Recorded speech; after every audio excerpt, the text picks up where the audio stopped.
It's Rosh Hashanah, so I'm going to be making some honey cakes, and I'm going to make them in individual little bundt pans. So what I have in this bowl already is 3.5 cups of all-purpose flour. I prefer to use King Arthur unbleached.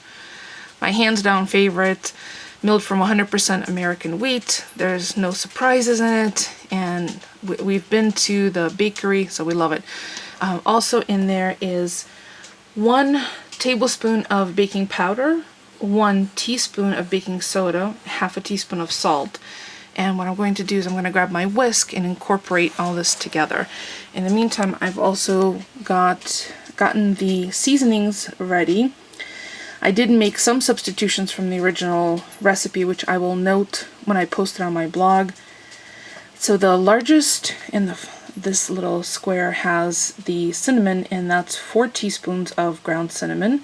And back of it is a half a teaspoon of ground allspice. Next to it is half a teaspoon of five spice, because I'm not a big fan of clove.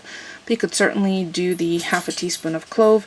And then in the forefront is 1 teaspoon of vanilla extract. So I use Kirkland Pure Vanilla, and I'm using Kirkland Organic Honey. I already have that in a microwave safe container in the microwave. I'm going to need 1 cup of honey. I will also use 1 cup of vegetable oil. I'll probably just use canola. 1 cup of half a cup of brown sugar, 1.5 cups of granulated sugar, 3 eggs, which are room temperature. They're actually from the coop washed. Then 1 cup of warm brewed coffee, which I will make in my Keurig, which is right on my counter, and half a cup of, it calls for orange juice, but I thought apple juice might be better because it's Rosh Hashanah and apples and honey are the quintessential ingredients. And then just to make it a little adult friendly, I'm adding a 1/4 cup of American honey wild turkey. Yummy flavor, and again apropos because it's honey. And then I will finish it off after the batter is mixed with some sliced almonds, which I will not toast because they're going to go in the oven. And again, I'm going to be using a mini bundt pan, dark metal pan, but I will put that on top of 2 smaller sheet pans in order to diffuse the heat underneath. I want everything to cook evenly. So let's get mixing. Let me go grab my big whisk and incorporate that, and then add all the other ingredients.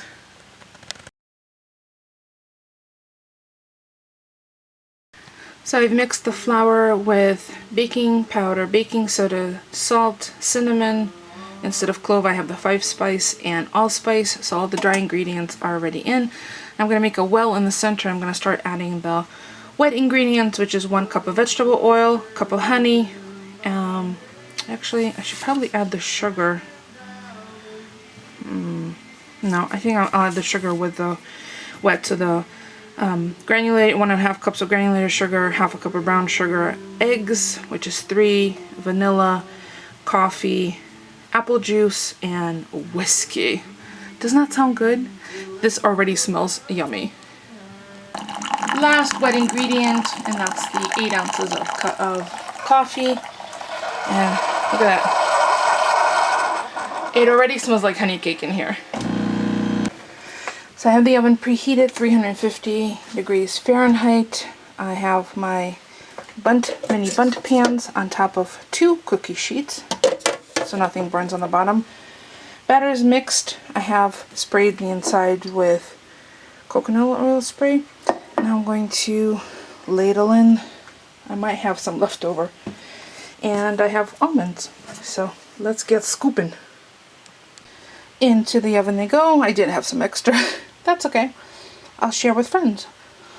350. I'm going to check them about half an hour. The smaller ones, these will come out first before the loaf pan.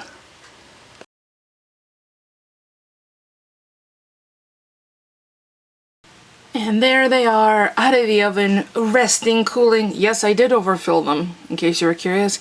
And I have a whole full pan right there, and that got a little crispy on top, but that's okay. I was on the phone with my mother calling to say Happy New Year, and this one has already been tasted. It's delicious. I totally overfilled them. I'm not sure if I would use this pan again. It was a great idea, like in theory, but in application, I'm gonna wait till they cool and then I'll see if I can pry them out without breaking them, because the centers look like little piles of poops, but they were delicious pile of poops. They weren't really poops, but really fragrant, really moist. The spices are aromatic and delicious. So this one's gonna be probably sliced up and slathered with butter, dare I say. And I called my mom to see if they would like some, because that was the whole point of me making them, was to share with them. She told me categorically, no, don't bring any. But when I talked to Dad, I said, don't worry. Mom said not to bring you any, but I'm still gonna bring you some honey cake tomorrow. So they're gonna cool completely. I'm not going to frost them or drizzle with anything on top. Hopefully they will invert properly. I'm going to, give it another, it's still warm to the touch, but I have asbestos fingers, don't do this yourself. I probably will let them cool for another half hour or so, then try to invert them and then put them on a cooling rack out of the pan. And we'll see how that goes, but that's it. That's the honey cakes for Rosh Hashanah 5776, or for you most commonly 2015.